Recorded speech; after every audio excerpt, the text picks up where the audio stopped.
Nagsimula ang lahat nang magpasya akong linisin ang aking lumang bahay. Matagal na itong hindi natitirhan matapos ang pagpanaw ng aking mga magulang. Sa paglipas ng mga taon, naging abandonado ito at ngayon, sa wakas, handa na akong harapin ang anino ng nakaraan. Habang naglalakad ako sa mga lumang sahig na kahoy, naririnig ko ang tunog ng mga yabag ko na umaalingaw-ngaw sa buong bahay. Nagsimula akong maglinis sa sala kung saan naroon ang mga lumang muebles na puno ng alikabok. Sa isang sulok, nakatayo ang isang malaking aparador na tila hindi nabuksan ng maraming taon. Binuksan ko ito at sa loob, natagpuan ko ang isang lumang larawan na nakasabit sa dingding. Dito nag-umpisa ang lahat. Ang larawan ay tila ordinaryo lamang. Isang pamilyang nakangiti, nakatayo sa harap ng isang magandang bahay. Ngunit may isang bagay na kakaiba. Nang titigan ko ang larawan, napansin ko ang paggalaw ng mga tao rito. Ang ina ay tila may sinasabi sa ama, habang ang mga bata ay tila nag-aaway. Kinutuban ako. Sinubukan kong ipikit ang mata ko at muling tingnan ito. Baka kasi pagod lang ako o nagkakamali. Ngunit hindi. Tila buhay ang mga tao sa larawan. Nakaramdam ako ng kilabot. Ang mga mata nila, bagamat nakatingin sa isa't isa, ay tila may gustong iparating sa akin. Hindi ko maipaliwanag, ngunit ramdam ko ang bigat ng kanilang emosyon. Dahil sa aking pagkausisa, iniwan ko ang paglilinis at sinimulan kong pag-aralan ang larawan. Hinawakan ko ito at habang ginagawa ko ito, naramdaman ko ang malamig na hangin na tila dumaan sa aking kamay. Para bang may humawak din sa akin mula sa loob ng larawan. Ang pakiramdam na iyon ay nagpatayo ng balahibo sa aking katawan. Nang gabing iyon, hindi ako mapalagay.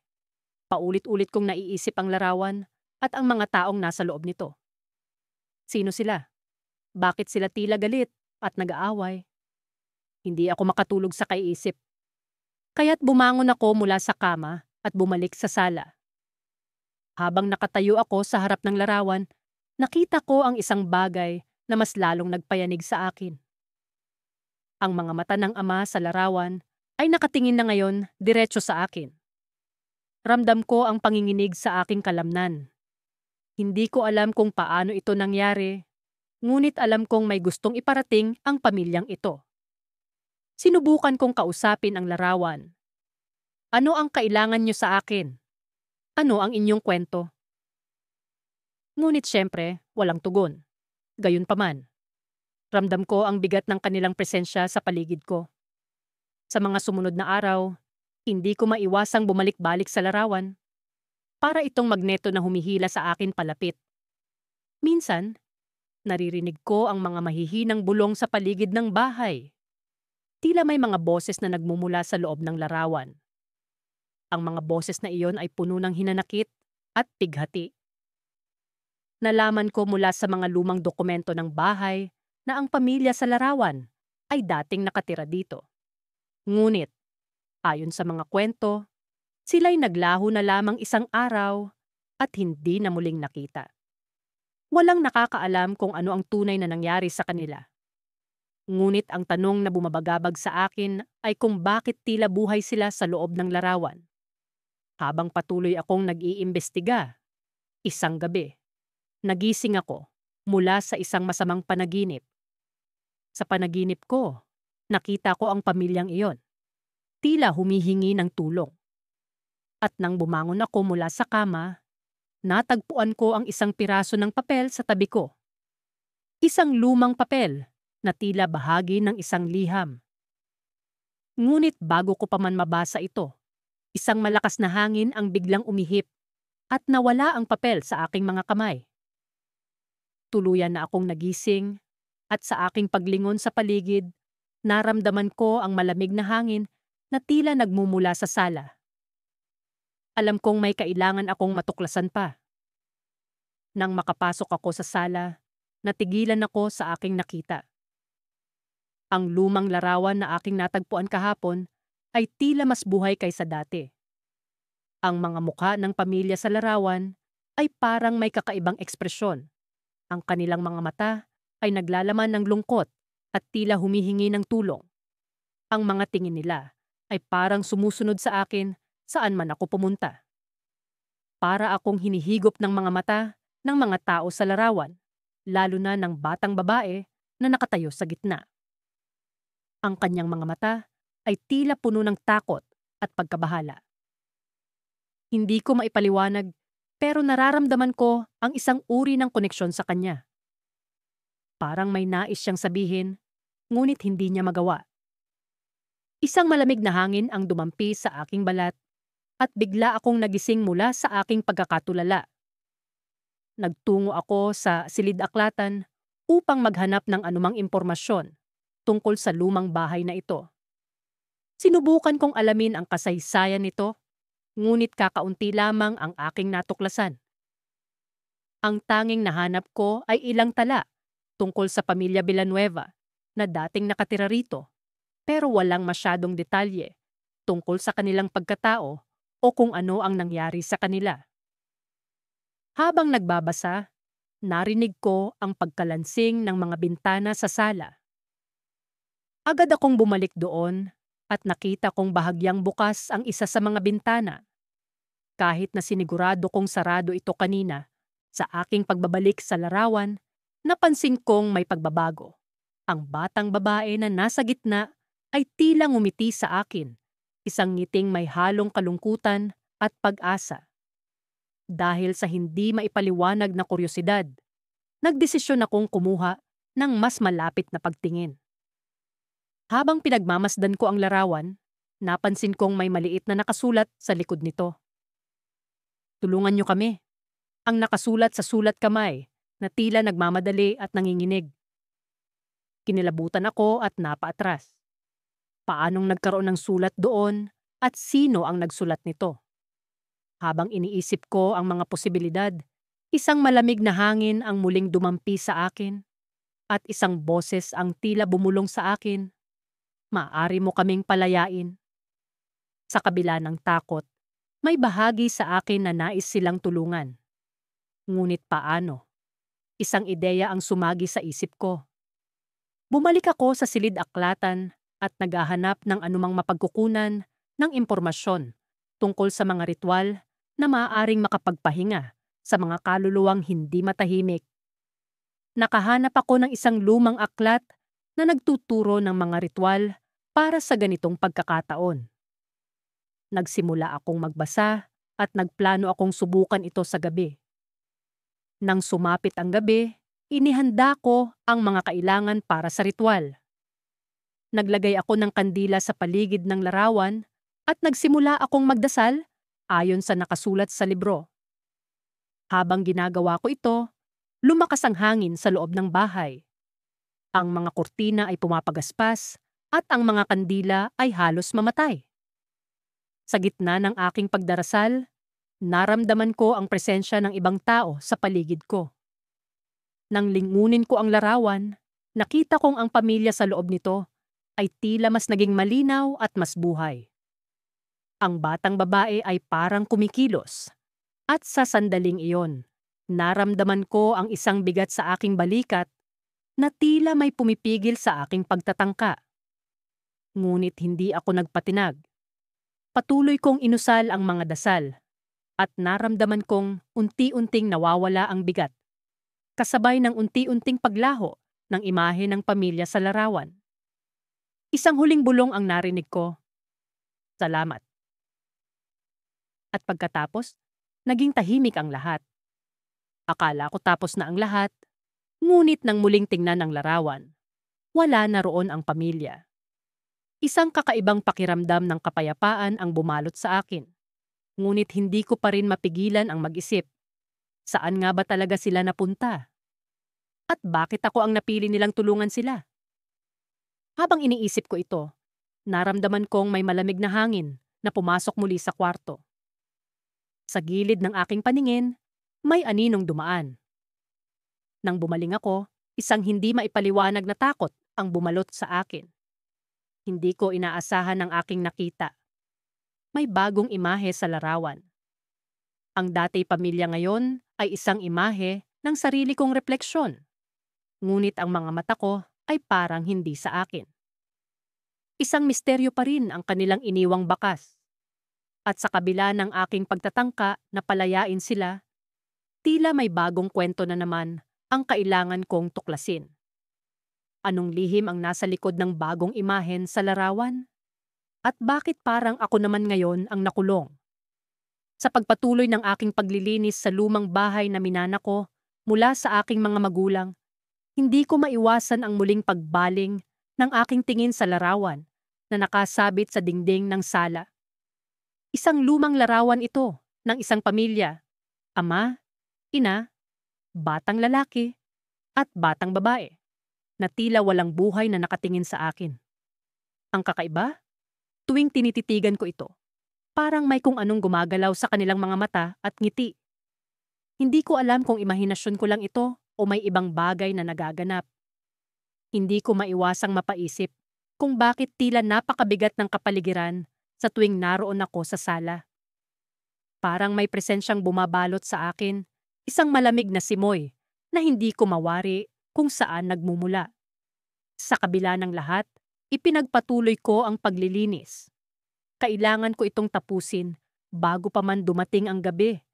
Dahil sa tuwing sasapit ang dilim, mas nagiging matindi ang pakiramdam ng hindi maipaliwanag na takot. Habang pinupunasan ko ang mga kasangkapan, naramdaman ko ang biglang pagbagsak ng temperatura sa paligid. Napahinto ako at pansamantalang tiningnan ang larawan. Doon ko napansin na ang batang lalaki sa larawan ay nakangiti na ngayon. Isang ngiting hindi ko mawari kung masaya ba o may sinasabi. Pakiramdam ko'y nanunuot ito sa aking kaluluwa. Hindi ko na matiis, kaya't lumapit ako sa larawan upang suriin ito ng mas malapitan. Sa hindi maipaliwanag na dahilan, parang may humatak sa akin upang masusing tingnan ang bawat detalye. Nang halos ilang pulgada na lang ang layo ko rito, biglang nagbago ang anyo ng larawan. Ang masaya at makulay na larawan ay tila unti-unting nagiging madilim at malamlam. Ang mga mukha ng pamilya ay nag-iba. Ang kanilang mga mata ay nagmistulang mga itim na butas na walang kabuhay-buhay. Napaatras ako sa gulat at muntik ng matumba. Sa aking pagkakatayo, narinig ko ang tila mga bulong na nagmumula sa paligid. Hindi ko maintindihan ang kanilang sinasabi, ngunit malinaw na ang mga ito ay nagmumula sa larawan. Nakaramdam ako ng kilabot at malamig na pawis ang dumaloy sa aking likod.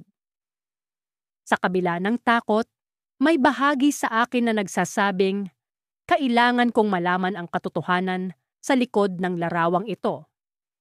Kaya't nagpasya akong magtanong sa ilang matatandang kapitbahay na maaring may alam sa kasaysayan ng bahay. Kinabukasan, nagtungo ako sa bahay ni Aling Marta, ang pinakamatanda sa aming lugar. Ayon sa kanya, ang bahay na iyon ay dating pag-aari ng isang pamilyang kilala sa kanilang kabaitan. Subalit isang gabi, naganap ang isang trahedyang kumitil sa buhay ng buong pamilya.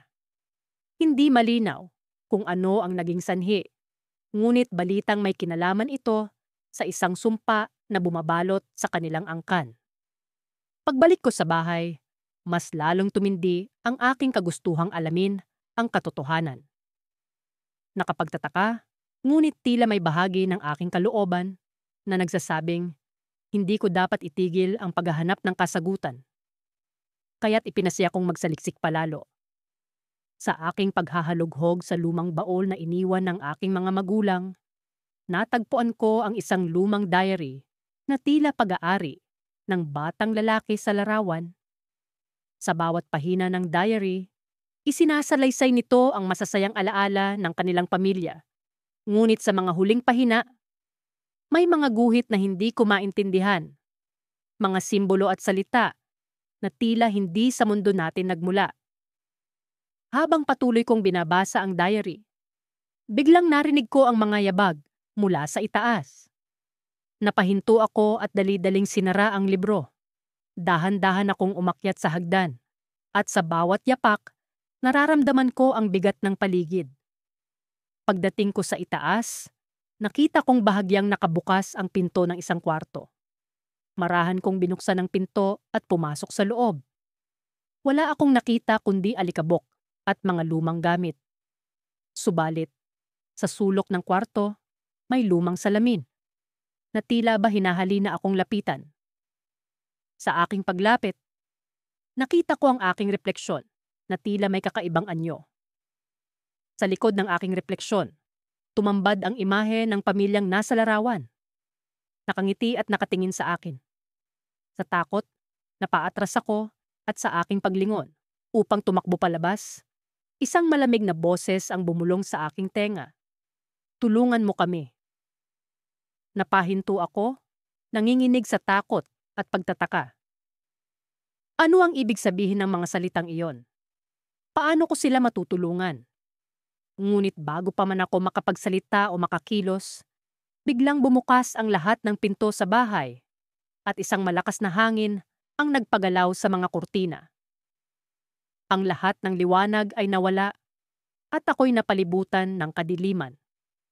Sa gitna ng dilim, naramdaman ko ang presensya ng pamilya. Tila ba hinahanap ang kanilang kalayaan? Ngunit paano ko ito magagawa?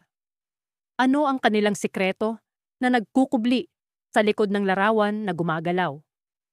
At sa mga sandaling iyon, isang nakakabinging katahimikan ang bumalot sa paligid. Paano kung ang lahat ng ito ay hindi lang isang sumpa, kundi isang babala sa mas malalim na lihim na nagkukubli sa lumang bahay na ito? Habang pinagmamasdan ko ang lumang larawan na nakasabit sa sala, hindi ko maalis ang nararamdaman kong kilabot na gumagapang sa aking balat. Sa larawan, nakatayo ang isang buong pamilya. Ama, ina, 2 anak na lalaki, at isang batang babae. Lahat sila'y nakangiti, ngunit sa likod ng kanilang mga matay, may tila balihim na hindi maipaliwanag. Alam kong may kakaiba sa larawang ito mula nang makita ko ito sa unang araw ng paglilinis ko sa bahay na ito. Nagsimula ang lahat nang makuha ko ang trabaho bilang tagapaglinis ng isang lumang bahay sa kanto ng aming barangay. Ang bahay na ito ay matagal nang abandonado, ngunit may mga usap-usapan na ito'y binabalik-balikan ng mga espiritu.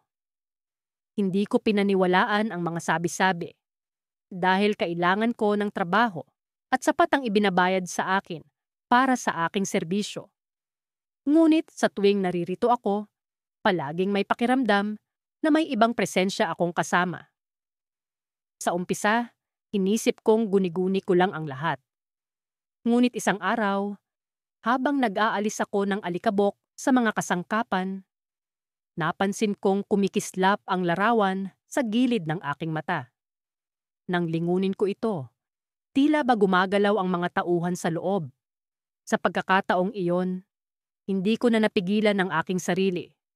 Lumapit ako at sinuri ang larawan. Sa paglapit ko, unti-unting nagiging malinaw ang mga detalye ng kanilang mga mukha.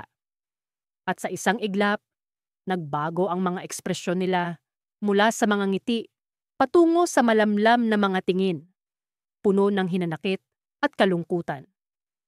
Kinabahan ako at napaatras.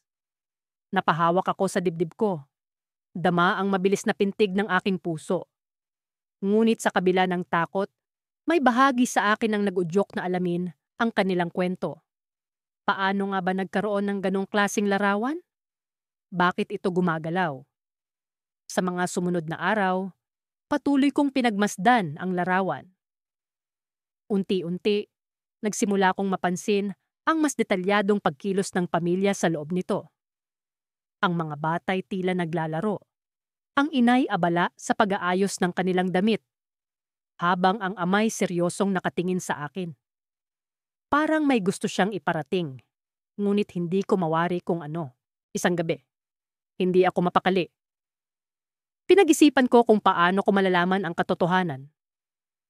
Kaya't nagdesisyon akong balikan ang bahay kahit 10 oras na ng gabi. Dala ang flashlight at isang lumang kwaderno. Bumalik ako sa sala at naupo sa harap ng larawan. Nagsimula akong magsalita, parang tanga, ngunit wala akong pakialam. Ano ang gusto ninyong iparating? Bakit kayo nandito? Tanong ko, habang itinutok ang liwanag ng flashlight sa kanilang mga mukha. Sa di inaasahang pagkakataon, narinig kong may mahinang bulong na nagmumula sa paligid. Parang hangin na dumaan sa aking tainga. Pilit kong inunawa ang mga salitang tila ba, nasa ibang wika, ngunit sa kalaunan, naintindihan ko ang mensahe. Hanapin mo ang lihim sa ilalim ng sahig. Halos malaglag ang flashlight sa aking kamay. Hindi ko alam kung totoo ang narinig ko o dulot lang ito ng aking imahinasyon. Subalit wala akong ibang magagawa kundi sundin ang bulong. Naghanap ako ng kahit anong pwedeng gamiting panungkit at nagsimula akong kalkalin ang sahig na kahoy. Sa aking pagkutkot, naramdaman kong may parte ng sahig na medyo maluwag. Nang maalis ko ang mga pako, nakita ko ang isang kahon na puno ng alikabok. Dahan-dahan ko itong binuksan at laking gulat ko nang makita ang mga lumang dokumento at kwento ng pamilyang nasa larawan. Nagsimulang bumigat ang aking dibdib habang binabasa ang kanilang kwento. Ang pamilya pala'y biktima ng karahasan at ang kanilang kaluluwa'y nakagapos sa bahay na ito dahil sa isang hindi natupad na katarungan.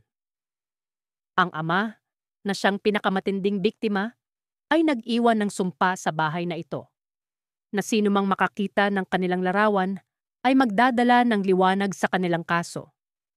Nang maisara ko ang kahon, biglang lumamig ang paligid. Muli kong tiningnan ang larawan at sa pagkakataong ito, nakangiti ulit ang pamilya. May kung anong init ang bumalot sa akin, tila ba nagpapasalamat sila sa akin. Ngunit bago pa man ako makapagsalita, naramdaman kong may malamig na kamay na humawak sa aking balikat. Napalingon ako, ngunit wala akong nakita. Subalit isang tinig ang nagmula sa likod ko. May isa ka pang dapat malaman. Bago ako makagalaw, biglang nagdilim ang paligid at naramdaman kong tila ba may humila sa akin pababa. Nawala ang aking malay at sa huling pagkakataon, narinig ko ang mga hikbi ng batang babae mula sa larawan. Habang naglalakad ako pabalik sa sala, dala ang isang baso ng tubig para sa aking nanunuyong lalamunan. Naramdaman kong bumibigat ang hangin sa paligid. Para bang may presensya na bumabalot sa akin, unti-unting pinadidilim ang maliwanag na silid. Ang kakaibang kilabot na iyon ay tila gumapang mula sa aking gulugod papunta sa bawat hibla ng aking katawan. Napahinto ako sa paglalakad, napapikit, at pilit na inaalis ang kaba. Pagbukas ko ng mga mata, nandoon pa rin ang larawan ng pamilya sa itaas ng lumang fireplace. Sa unang tingin, wala namang nagbago. Subalit ng aking titigan ng mas maigi, tila may kumikislap na liwanag sa gilid ng larawan. Parang may gumagalaw na anino sa likod ng pinilakang tabing ng salamin. Nilapitan ko ito, hawak pa rin ang baso ng tubig at sinipat ng mas maigi. Wala akong makitang kakaiba sa mismong larawan. Ang ama, ina, 2 anak na babae, at isang batang lalaki, lahat sila ay nakangiti. Ngunit sa aking paningin, ang mga ngiting iyon ay nagiging malamig. Tila ba nagtatago ng lihim na hindi ko mawari. Pumikit ako muli. Umaasang baka pagod lang ako at ito'y isang guni-guni lamang. Nang muli kong buksan ang mga mata, mas malinaw na ngayon ang paggalaw sa larawan. Ang batang lalaki, na dati nakatingin diretso sa kamera, ay nakatingin na ngayon sa akin. Ang mga mata niya ay nagyeyelong itim at tila ba lumuluwa. Hindi ko na napigilan ang mapaatras sa aking kinatatayuan at nabitawan ko ang baso ng tubig na bumagsak sa sahig at nabasag. Nagkalat ang mga bubog at tubig. Ngunit sa halip na magpanik dahil sa nabasag na baso, natulala ako sa nangyari sa larawan. Ang batang lalaki ay lumalabas sa gilid ng frame. Ang kanyang kamay ay tila umaabot palabas, na para bang nais akong abutin. Ang mga kapatid at magulang niya ay umiikot ang mga ulo, sabay-sabay na tumingin sa akin. Ang kanilang mga bibig ay hindi na nakangiti, bagkus ay nakabuka na tila ba sumisigaw, subalit walang tunog na lumalabas. Nang bumalik ako sa aking sarili, dahan-dahan akong umatras papunta sa pinto. Pilit na iniiwasan ang mga bubog ng baso sa sahig. Ngunit bago pa man ako makalabas, naramdaman kong may malamig na hangin na dumaan sa akin. Para bang may dumaan na isang bagay, isang presensya na hindi ko maipaliwanag. Itinaas ko ang aking kamay upang buksan ang pinto, subalit hindi ko ito magalaw. Para bang may pumipigil sa akin mula sa kabilang panig. Biglang nagdilim ang ilaw sa sala at nakaramdam ako ng tila paggalaw sa paligid. Ang mga anino sa dingding ay nagsimulang sumayaw sa hindi makataong paraan. Pumipintig ang aking puso sa kaba at takot. Naramdaman ko ang malamig na pawis na dumadaloy sa aking noo. Sinong nandyan? Patanong kong sigaw, umaasang wala akong makukuhang sagot, ngunit sa kaibuturan ng aking puso, alam kong may sasagot. At sumagot nga. Isang tinig na dumadagundong, malamig at malamlam, parang nagmumula sa ilalim ng lupa. Ang nagwika, tulungan mo kami. Nagsimula akong manginig, hindi dahil sa lamig kundi dahil sa takot. Paano? Tanong ko, kahit hindi ko alam bakit ko tinanong iyon. Hanapin mo ang nawawala, sagot ng tinig.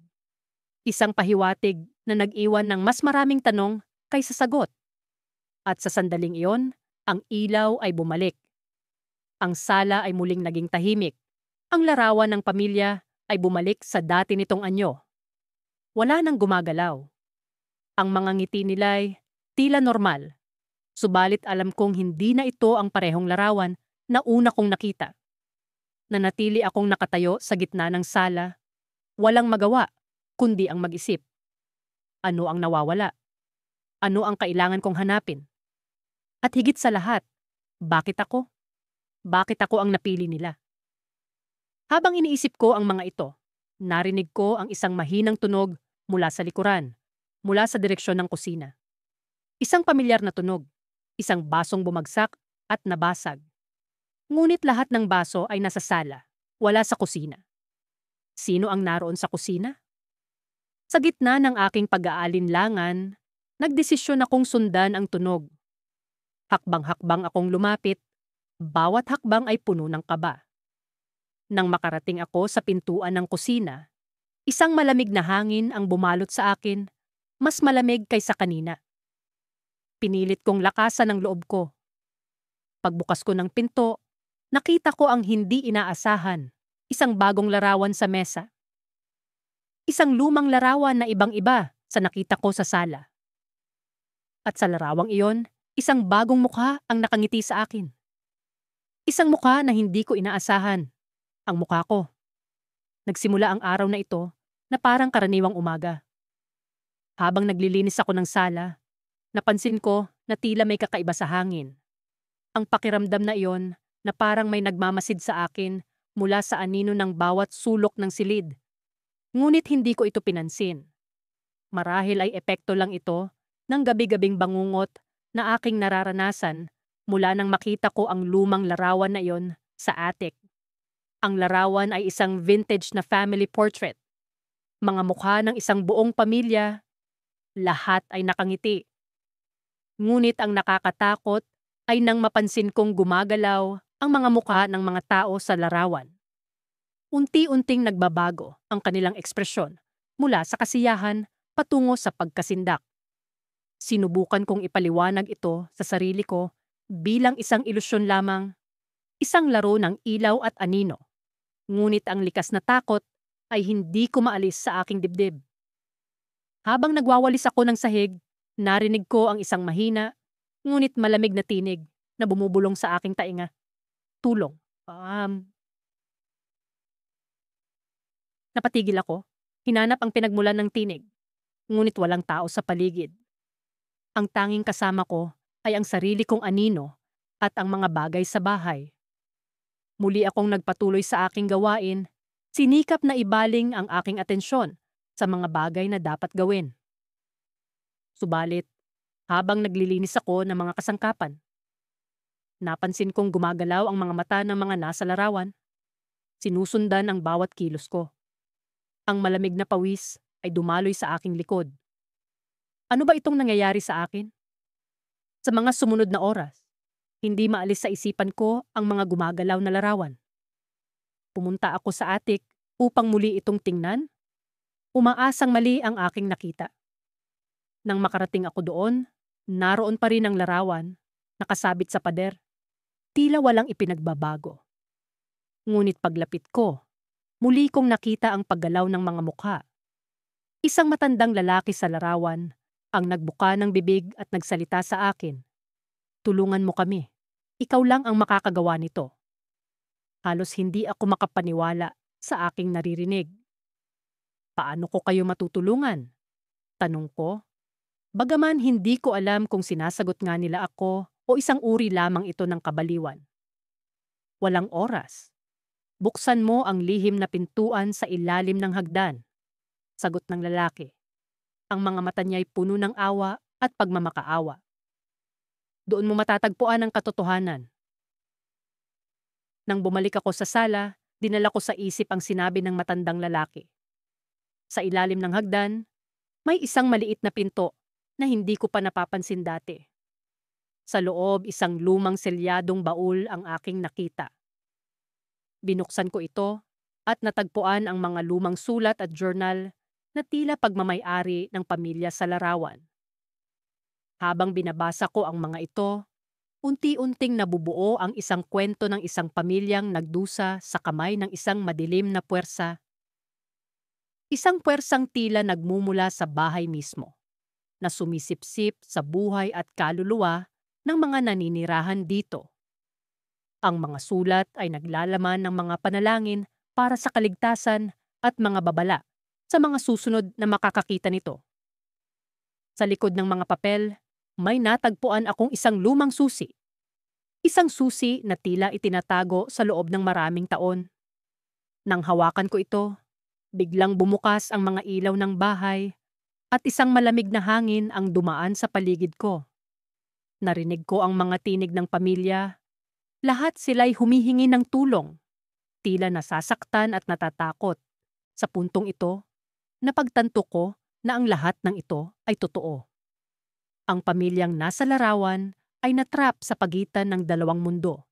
Ang ating mundo at ang mundo ng mga espiritu. At ako lang ang kanilang pag-asa. Ngunit bago ko pa man maisip kung ano ang dapat kong gawin, narinig ko ang isang malakas na kalabog mula sa sala.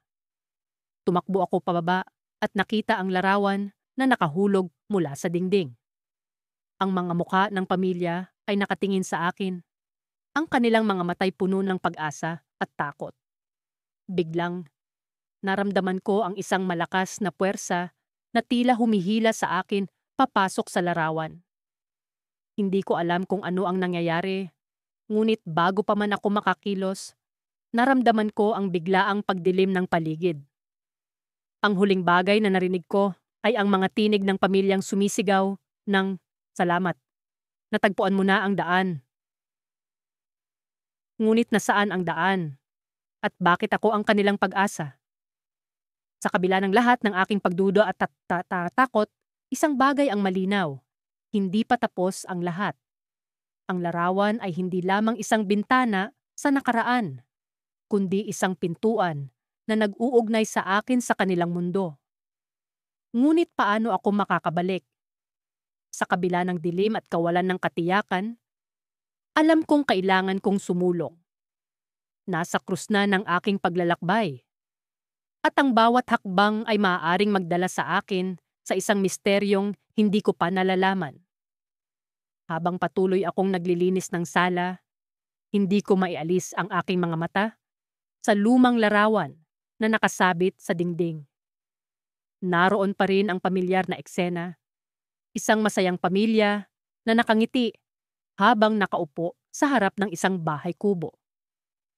Ngunit sa kabila ng kanilang mga ngiti, tila may kung anong hindi ka panipaniwala sa kanilang mga mata. Parang sinisilip nila ako. Sinusundan ng bawat galaw ko sa kwarto. Napahinto ako sandali, pinakiramdaman ang malamig na simoy ng hangin na tila umagos mula sa larawan. Nagtataka ako kung paano ko natitiis ang presensya nito mula nang lumipat ako dito. Ngunit sa kabila ng nakakatakot na pakiramdam, may parte sa akin na nakikiusap na intindihin ang kwento ng pamilyang ito. Ngunit paano ko nga ba maiiwasan ang kilabot na dala ng larawang ito? Isang gabi, habang itinatabi ko ang walis, may napansin akong kakaiba. Ang isang bahagi ng larawan, ang pinakakanang sulok, ay tila may kumikislap na ilaw. Lumapit ako, dahan-dahan, upang tingnan ito ng mas maigi. Mayroon bang sira? Tanong ko sa sarili, habang iniabot ang kamay upang himasin ang ibabaw ng salamin. Ngunit sa aking pagdampi, biglang nag-iba ang liwanag sa loob ng larawan. Ang buong eksena ay tila gumalaw. Hindi ito basta-basta paggalaw, kundi parang may sariling buhay. Ang mga puno sa likod ng pamilya ay sumasayaw sa ihip ng hangin, at ang mga ulap sa kalangitan ay naglalakbay. Hindi ko magawang umatras. Pinanood ko ng buong pagkabighani habang ang mga mata ng bawat isa sa pamilya ay kumikislap, nagbubukas at nagsasara na tila ba muling nadarama ang init ng araw. Subalit sa kabila ng kanilang mga galaw, may isang bagay na nakatawag ng aking pansin. Ang bunso sa pamilya, isang batang lalaki, ay tila may gustong sabihin. Ang kanyang mga labi ay bumubuka, ngunit walang tunog na lumalabas mula sa larawan. Anong nangyayari? Bulong ko, at sa pagtanong na yon, biglang naging mas malinaw ang imahe ng bata. Para bang tinutulungan ako ng isang hindi nakikitang puwersa upang marinig ang kanyang mensahe. Pagdating ng dilim, wika ng bata. Mabagal at malinaw. Huwag kang aalis. Nagsimulang bumilis ang tibok ng puso ko. Ano ang ibig sabihin nito? Bakit hindi ako pwedeng umalis? Bago ko pa man maproseso ang aking narinig, biglang nagbago ang eksena. Ang masayang pamilya ay biglang napalitan ng isang madilim at nakakatakot na imahe. Ang bahay kubo ay nasusunog, at ang mga ngiti sa kanilang mga mukha ay napalitan ng takot at dalamhati. Paglingon ko sa orasan, napagtanto ko na dapit hapon na. Ang mga anino sa paligid ay nagsisimulang humaba, at ang dilim ay unti-unting bumabalot sa kabuuan ng aking paligid. Kailangan kong malaman ang katotohanan. Nais kong maunawaan kung ano ang nangyari sa pamilyang ito at kung bakit tila may babala ang batang lalaki para sa akin. Ngunit ang takot ay tila buo nang nakakapit sa akin, bumubulong ng mga pangarap na puno ng panganib. Sa kabila ng kaba, nagpasya akong manatili sa sala.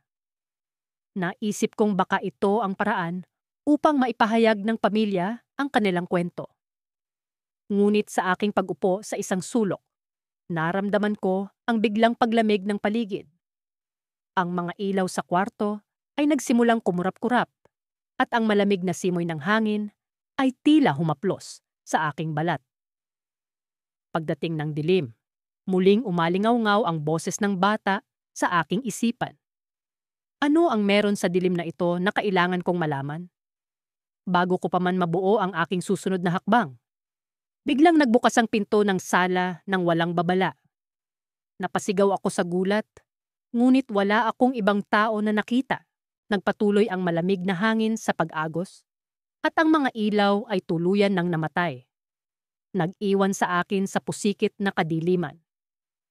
Sa katahimikan, narinig ko ang mga yabag na papalapit mula sa loob ng bahay.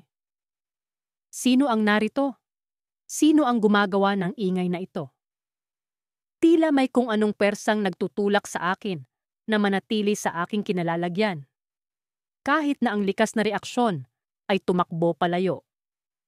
At sa unang pagkakataon, narinig ko ang boses ng bata na hindi mula sa aking isipan, kundi mula sa paligid mismo. Isang malamig at hindi maipaliwanag na boses na nagsabing, "Handa ka na bang malaman ang aming kwento?"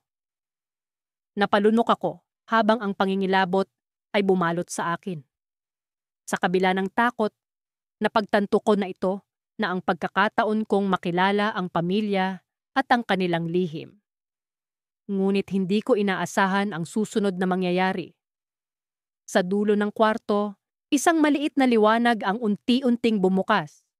At sa harap ko ay lumitaw ang anino ng buong pamilya. Nakayuko at tila malungkot. Ang kanilang presensya ay malinaw at marangal. Ngunit sa likod ng kanilang mga anyo ay naroon ang isang anino. Isang anino na hindi ko inaasahan.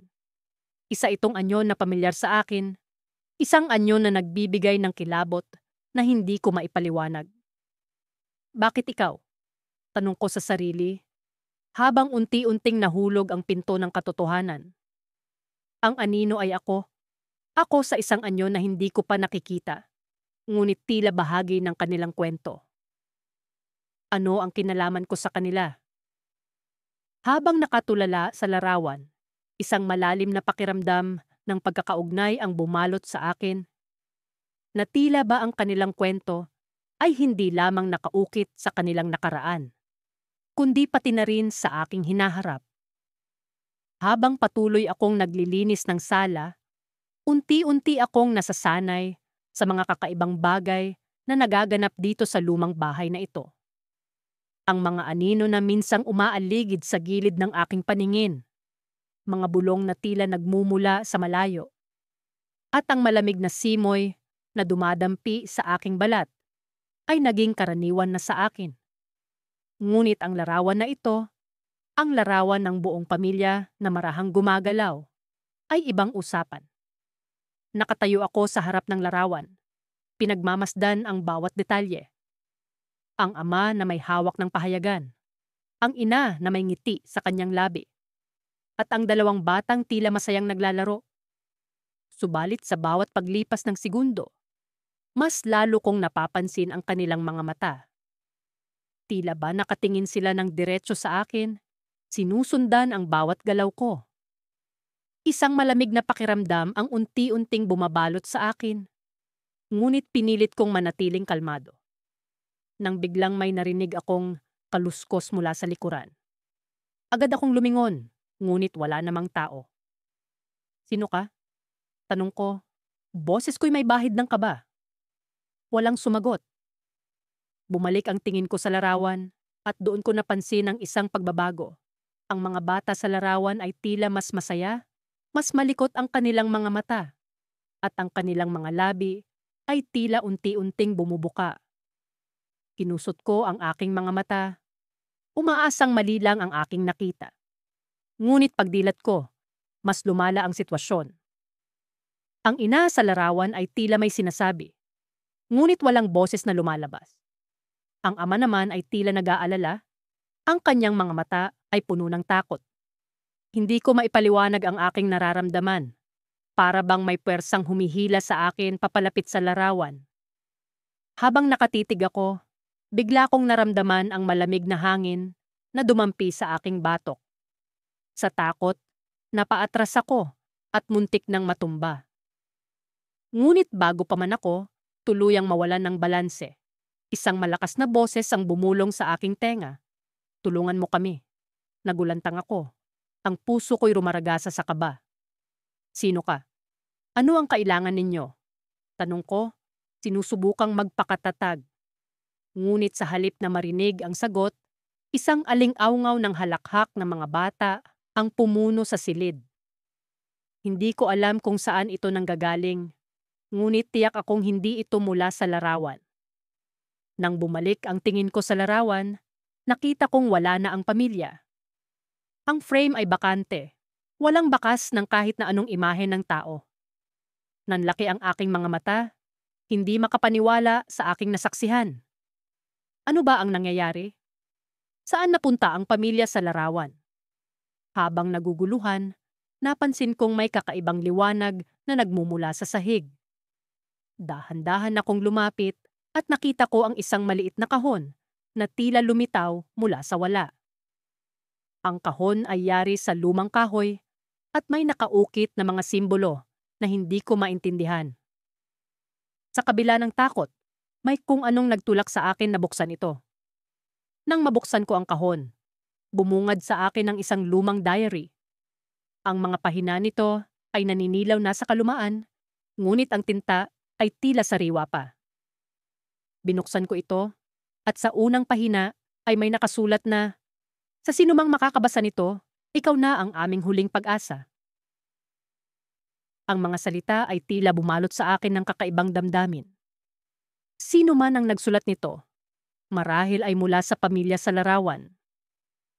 Dahan-dahan kong hinaplos ang mga pahina. Bawat salitang nakapaloob ay tila may bigat. Sa mga susunod na pahina, naintindihan ko na ang kanilang kalagayan. Sila ay natrap sa loob ng larawan, biktima ng isang sumpa na itinakda ng isang matandang mangkukulam na minsang nanirahan sa bahay na ito. Hindi ko lubos maisip na sa likod ng mga ngiti sa larawan ay nakatago ang isang malagim na kwento. Ang mga halakhak ng mga bata, ang takot sa mata ng ama, at ang pag-aalala ng ina. Lahat ng ito'y may ibig sabihin. At ako, na isang estranghero sa kanilang mundo, ay tila napasok sa isang kwentong hindi ko inakala. Ngunit ang pinakamalaking katanungan ay nanatili. Paano ko sila matutulungan? Habang binabalikan ko ang mga pahina ng diary, naramdaman ko ang panginginig ng sahig. Tumindig ang mga balahibo ko sa batok. Alam kong may paparating, pero hindi ko alam kung ano. At sa isang iglap, naramdaman ko ang isang malakas na hampas ng hangin. At nawala ako sa aking kinatatayuan. Nagising ako sa isang kakaibang lugar. Ang paligid ay tila sa ibang panahon. Ang mga dingding ng bahay ay nag-iba. Ang mga kasangkapan ay lumang-luma. At ang sala ay puno ng mga taong hindi ko kilala. Ngunit sa gitna ng lahat, nakita ko ang pamilyar na mukha ng pamilya sa larawan. Ngumiti sila sa akin at sa kanilang mga matay may alab ng pag-asa. Ngunit bago pa man ako makapagsalita, isang boses ang narinig ko mula sa likuran. Handa ka na ba sa susunod na kabanata ng aming kwento? At doon, napagtanto ko na ang kwento ay malayo pa sa katapusan. Habang naglilinis ako ng sala, ang amoy ng alikabok at lumang kahoy ay bumalot sa akin. Matapos ang ilang oras ng pag-aayos ng mga libro at pagpunas sa mga kasangkapan, napadako ang aking tingin sa lumang larawan na nakasabit sa dingding. Ito ang parehong larawan na unang nang akit ng aking pansin noong una akong lumipat dito. Isang larawan ng isang pamilyang tila masaya, ngunit may kakaibang aura na hindi ko maipaliwanag. Habang papalapit ako sa larawan, napansin kong tila may kakaiba sa mga mata ng mga tao rito. Parang gumagalaw ang kanilang mga titig, sumusunod sa akin saan man ako pumunta sa sala. Pinilit kong huwag pansinin ito. Marahil ay bunga lamang ito ng aking pagod at imahinasyon. Ngunit habang patuloy akong naglilinis, hindi ko maiwasang mapatingin ulit sa larawan. Ngayon, tila mas maliwanag ang mga mukha nila. Mas nakakatakot ang mga ngiti. Isang malamig na hangin ang biglang umalimbukay sa paligid, kahit na lahat ng bintana ay nakasara. Tumayo ang aking mga balahibo, at naramdaman ko ang presensya ng iba pa sa silid. Nagsimula akong makaramdam ng kaba, subalit pinilit kong ipagpatuloy ang aking ginagawa. Baka naman nagkataon lang, sabi ko sa sarili ko. Ngunit sa kabila ng aking pagmamatigas, may bumubulong sa aking isipan. Isang pamilyar na tinig na hindi ko mawari kung saan nagmumula. Tulungan mo kami. Ito ang paulit-ulit na sinasambit. Pumikit ako at huminga ng malalim. Inaasahang mawawala ito kung babaliwalain ko. Sa aking pagdilat, nagulat ako nang makita kong ang larawan ay tila mas lumapit sa akin. Hindi ito maaaring totoo. Ngunit ang pakiramdam ay parang nasa harap ko na ito. Halos kaya ko nang hawakan. Sa takot at pag-aalala, inabot ko ang larawan mula sa dingding. Nang hawakan ko ito, tila may dumaloy na kuryente sa aking katawan. Nagdilim ang paligid at sa isang iglap, nahanap ko ang aking sarili sa loob ng larawan. Ang paligid ko ay biglang nagbago. Wala na ako sa sala ng aking bahay, kundi nasa isang lumang tahanan, katulad ng nasa larawan. Naroon sila, ang pamilyang matagal ko nang pinagmamasdan mula sa larawang iyon. Ang ama, ina, at kanilang 2 anak. Nakatayo silang lahat sa harap ko, at sa kanilang mga mata ay may kalungkutan at pagsusumamo. Tulungan mo kami, muli nilang sinabi. Ngunit ngayon ay mas malinaw at mas mariin. Ano ang nangyari sa inyo? Tanong ko. Bagamat wala akong kasiguraduhan kung may sagot akong makukuha. Ang ama ang unang nagsalita. Ikinuwento niya ang trahedyang sinapit nila sa mismong bahay na iyon. Sila ay namatay sa isang sunog na hindi sinasadyang naganap at mula noon, natrap na ang kanilang mga kaluluwa sa loob ng larawan. Hindi sila makatawid sa kabilang buhay hanggat hindi nalalaman ng mundo ang kanilang kwento. Agad akong nakaramdam ng habag at pangako na tutulong sa kanila. Ngunit bago ko pa man masiguro kung paano ko ito gagawin, isang ingay ang pumukaw sa aking atensyon. Isang pamilyar na tunog, ang tunog ng aking cellphone na nagri-ring mula sa sala. Binalikan ko ang aking realidad. Ang aking katawan ay muling bumalik sa kinalalagyan nito sa sala. Napatingin ako sa aking paligid. Ang larawan ay nasa dingding na muli, ngunit may kakaiba rito. Ang pamilya sa larawan ay hindi na nakatingin sa akin. Nakatingin na sila sa isa't isa, may mga ngiting tila may pag-asa. Ngunit may isang bagay akong napansin na nagpatindig sa aking balahibo. May isa pang figura na ngayon ay nakatayo sa gilid ng pamilya, isang anino na hindi ko nakita noon.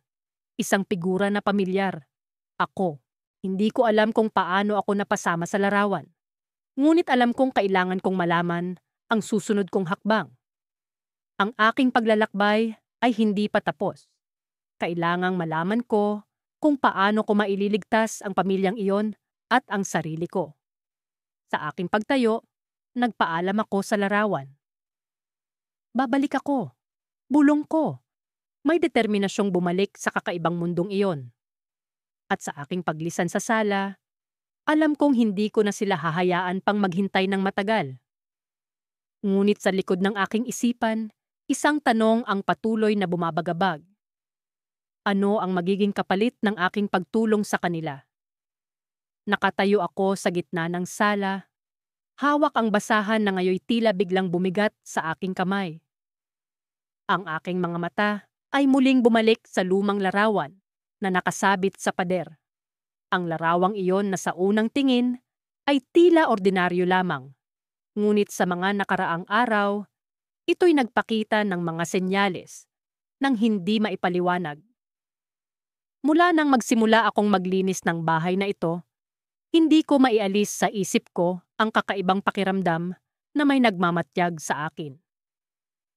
Ang lumang bahay na ito ay isang pamana mula sa aking mga magulang, ngunit matagal na itong walang nakatira.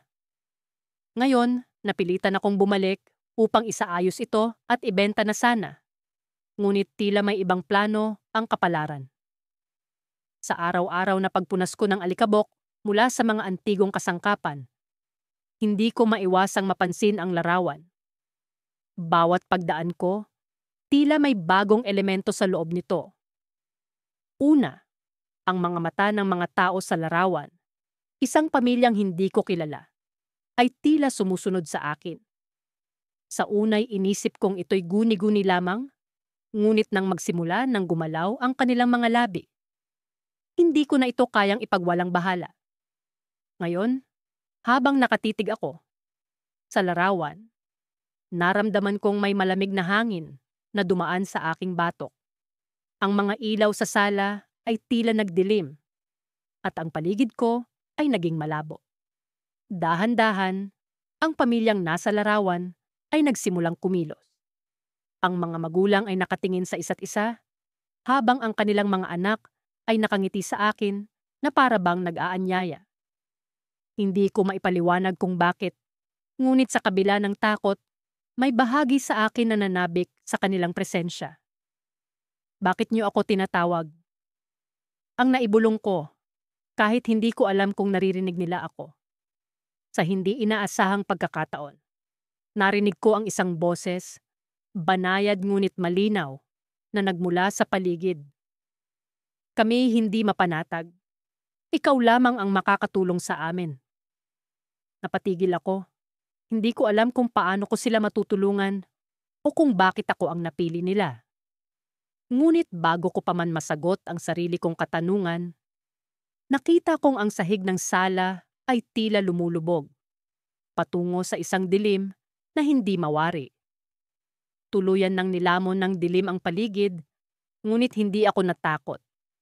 Sa halip naramdaman kong may isang puwersang nagtutulak sa akin na sumulong.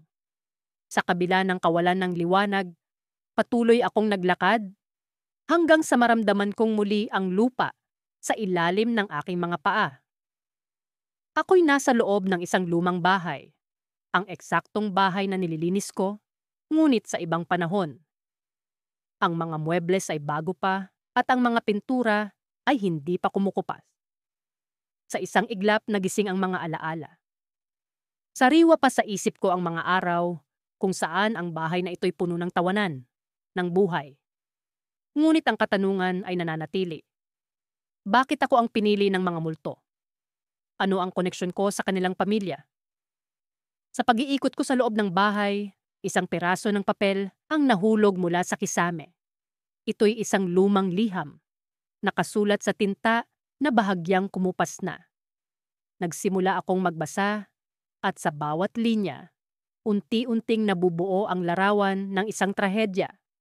Ang pamilyang ito'y biktima ng isang hindi makatarungang pangyayari at ang kanilang kaluluway hindi matahimik hanggat hindi nila natatamo ang hustisya. Ngunit ang pinakahuling linya ng liham ang nagbigay sa akin ng matinding pagkabigla. Ang aming tanging pag-asa ay nasa iyo, anak. Ikaw ang magpapalaya sa amin. Hindi ko maintindihan. Paano ko sila magiging anak? Ako'y nag-iisang anak ng aking mga magulang. Ngunit sa bawat pag-iisip, ang katotohanan ay unti-unting nagiging malinaw. May lihim na nakatago sa kasaysayan ng aking pamilya, isang lihim na matagal nang hindi lumilitaw. Bago pa man ako makapag-isip ng sunod na hakbang, naramdaman ko ang isang puwersang muling hinihigop ako pabalik sa kasalukuyan.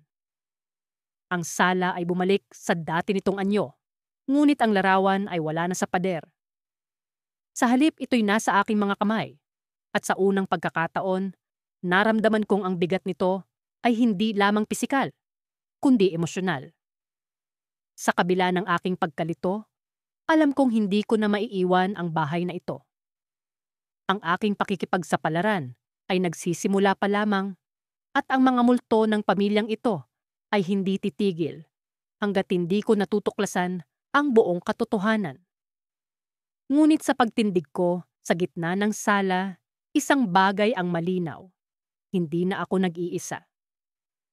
Nang makalipas ang ilang araw, naramdaman kong tila bumibigat ang hangin sa loob ng bahay.